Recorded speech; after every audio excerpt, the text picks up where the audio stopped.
श्री अमित शाह जी का मंच पर शुभागमन हो चुका है। बहुत बहुत स्वागत, बहुत बहुत अभिनंदन माननीय गृह मंत्री महोदय का। और आपसे निवेदन ये रहेगा कि अपने स्थान पर ही आप खड़े रहेंगे, क्योंकि इसके बाद जैसे कि आप जानते हैं कि राष्ट्रगान भी होना है, इसलिए आप सभी से प्रार्थना यही होगी कि आप अपने स्थान पर ही खड़े हों और हम सब अपने अपने स्थान पर खड़े रहते हुए राष्ट्रगान में शामिल हों। देखिए उससे चलो ये टीवी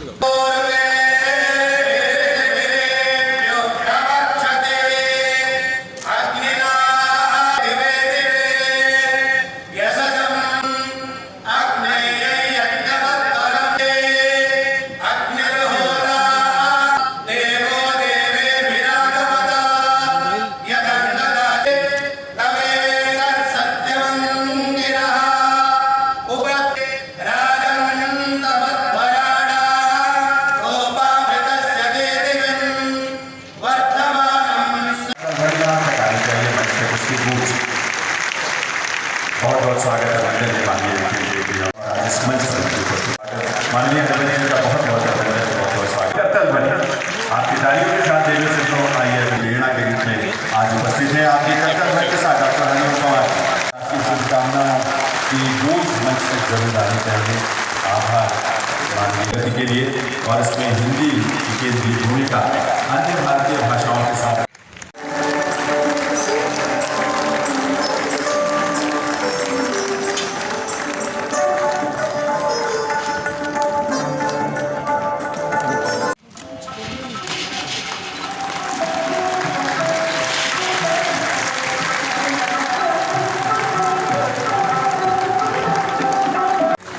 पहली भाषा संरक्षण इंडियन ओवरसीज बैंक द्वारा प्रकाशित रक्षा एवं क्षेत्र शब्दावली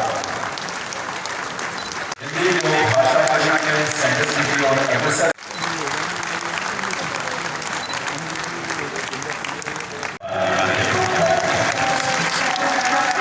ये दिया साथ साथ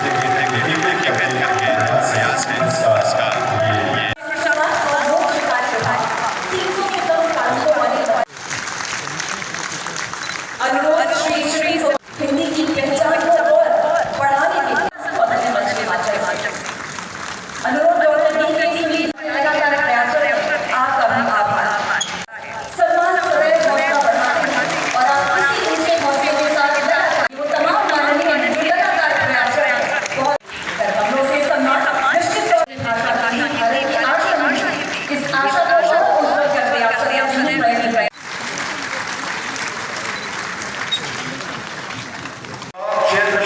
ये पुरस्कार के पत्रिकाओं के लिए राजभाषा के पुरस्कार के रूप में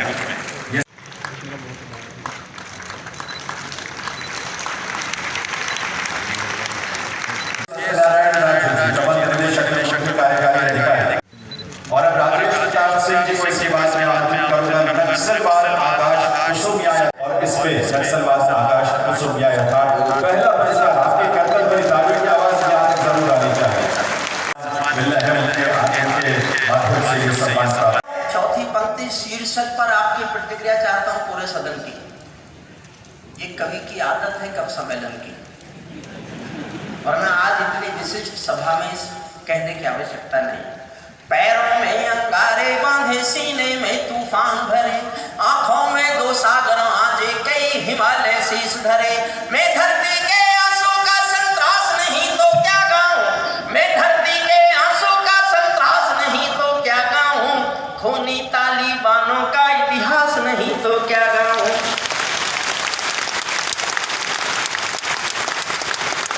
धन्यवाद आपका। फिर से पढ़ता हूँ।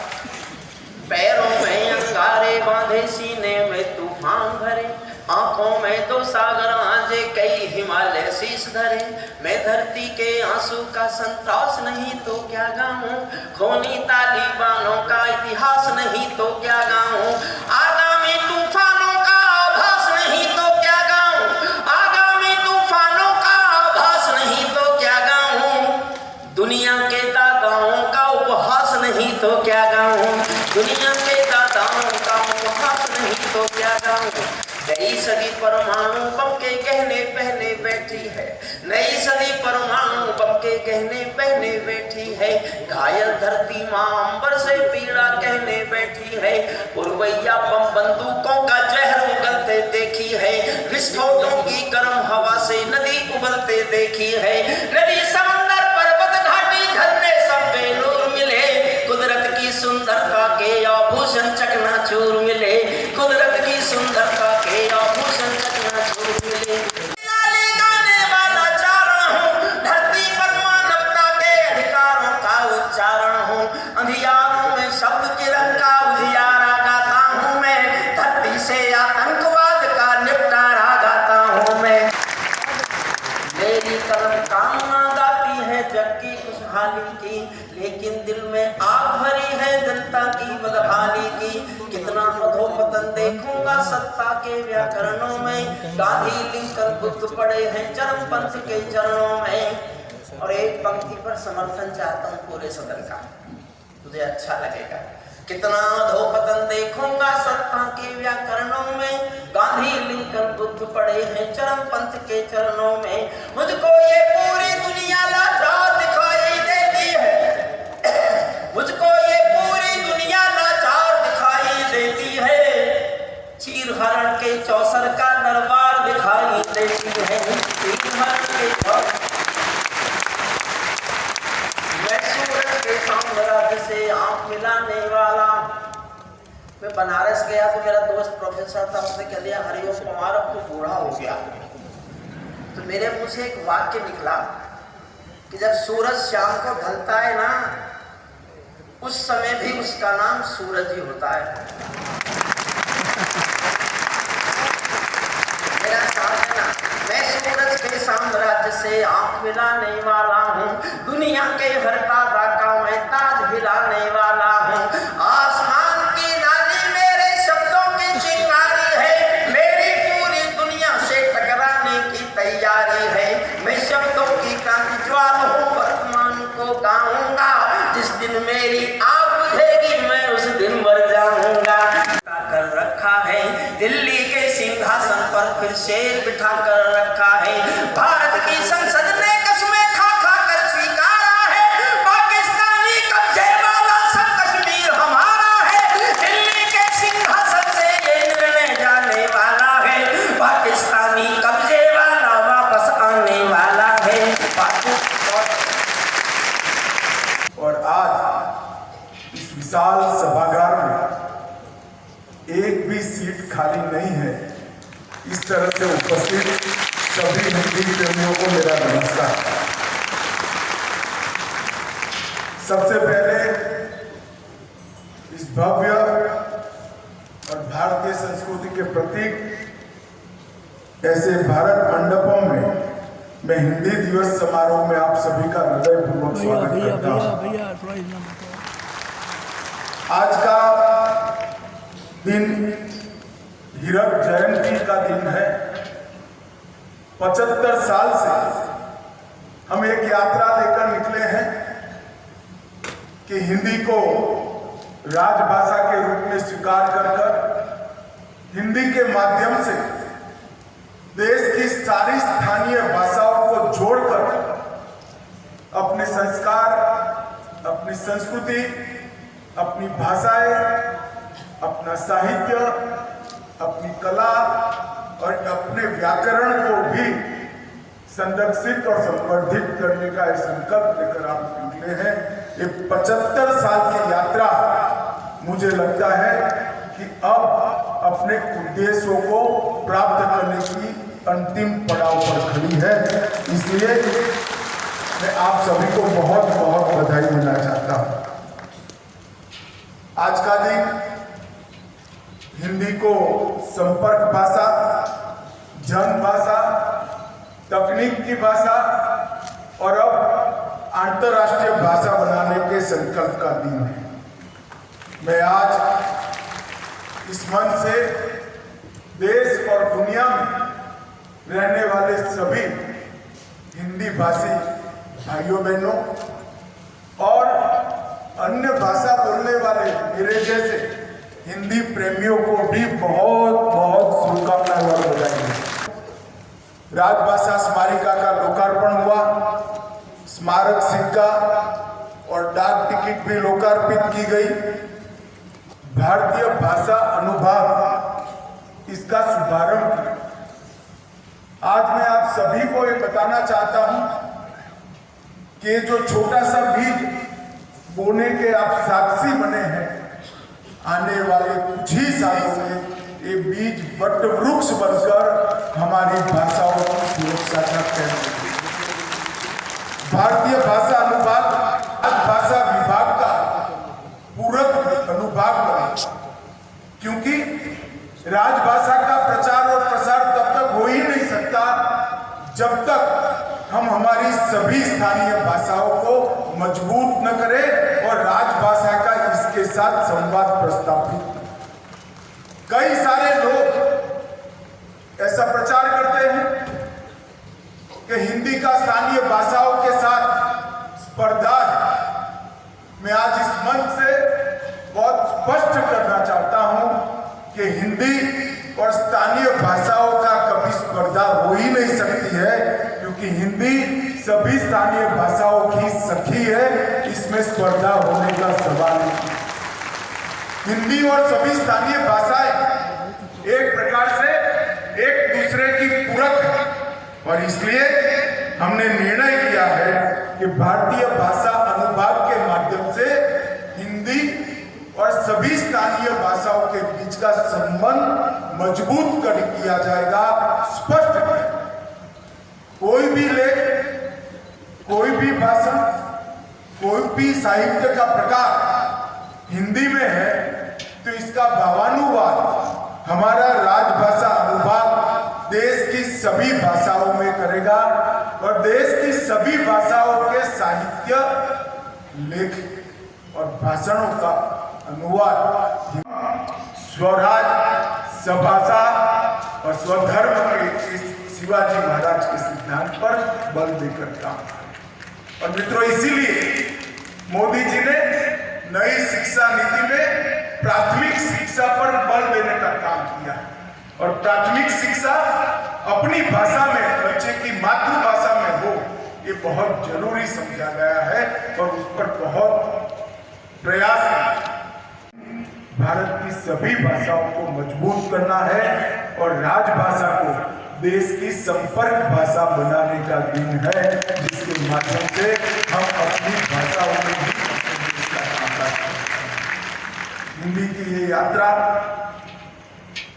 कई सारे 1000 साल पुरानी सिद्धों और नाथों की भाषा के रूप में जानी जाती थी, फिर खड़ी बोली आई, फिर प्राकृत भाषा आई, फिर खड़ी बोली आई, और बाद में हिंदी का स्वरूप आया। और मित्रों, मैं आपको ये भी बताना चाहता हूँ, हमारे आज़ादी के आंदोलन में भी हिंदी का बहुत बड़ा योगदान। आज़ादी के हमारे संघर्ष के नेताओं ने हिंदी को न केवल राजभाषा बनाया, इसके उपयोग को बहुत महत्व भी दिया और उसका प्रचार प्रसार भी किया। और हिंदी के लिए काम करने वाले ढेर सारे लोग, चाहे नेताजी सुभाष चंद्र बोस हो, चाहे राजा जी हो, अंबेडकर जी हो, महात्मा गांधी, आचार्य कृपलानी, के.एम. मुंशी, डॉक्टर आयंगर, ये कोई हिंदी भाषी नहीं। ये सारे नेता, उनकी मातृभाषा अलग थी, मगर वो समझते थे कि हिंदी भाषा देश को एक करने का माध्यम है। इसीलिए हिंदी को राष्ट्रीय एकता का प्रतीक बनाकर उन्होंने राजभाषा का स्वरूप दिया। और के.एम. मुंशी आयंगर फॉर्मूला आया, जिसके तहत आज राजभाषा हुए हम 75 साल पूरे करने जा रहे हैं। दिन आज है और आप हम सब चौथे राष्ट्रीय सम्मेलन में यहाँ पर एकत्रित आए हुए हैं। उस वक्त मैं इतना ही कहना चाहता हूँ कि राजभाषा विभाग ने बहुत हिंदी को लचीली बनाने का भी काम किया है, हिंदी को स्वीकृत बनाने का भी काम। कई सारे हिंदी के विद्वानों ने मुझे फोन भी किए कि अमित भाई, हिंदी को क्यों दूषित कर रहे हैं। मैंने बोला हिंदी कभी दूषित नहीं हो सकती, ये तो ऐसी गंगा है जितने भी आएंगे सब इसके अंदर बहेंगे और हिंदी कभी कई सारे शब्द हिंदी में नहीं, हमारी अन्य भाषाओं में हम इसको स्वीकार कर रहे हैं। हिंदी अगर इसको स्वीकार करती है तो हिंदी के कई शब्द हमारी स्थानीय भाषा में स्वीकार। यहाँ पर कई विद्वानों ने हिंदी के शिक्षा में प्रयोग पर, हिंदी के टेक्निकल एजुकेशन तकनीकी शिक्षा के प्रयोग पर, हिंदी के न्याय पालिका में प्रयोग पर कई सारे सुझाव दिए। मगर मैं आप सभी को आश्वस्त करना चाहता हूँ, नरेंद्र मोदी सरकार ये सभी दिशाओं में आज मक्कमता के साथ, धैर्य के साथ काम। हम हिंदी को बढ़ाने के लिए संघर्ष नहीं चाहते, सामाजिक स्वीकार्यता के साथ हिंदी बढ़नी चाहिए। सुप्रीम कोर्ट के मुख्य न्यायाधीश महोदय ने भी निर्णय दिया है, ढेर सारे जजमेंट्स का भारतीय भाषाओं में अनुवाद किया है। इसके साथ साथ राजस्थान, उत्तर प्रदेश, मध्य प्रदेश और उत्तराखंड, ये चारों राज्यों ने आज कभी भी शिक्षा का संपूर्ण हिंदी अभ्यासक्रम तैयार कर दिया है और मध्य प्रदेश में आज बच्चे चौथे सेमेस्टर में हिंदी में तबीब बनने का, डॉक्टर बनने का काम कर रहे हैं। वो हम सब के लिए बड़ा संतोष है। मोदी जी ने दुनिया के बड़े से बड़े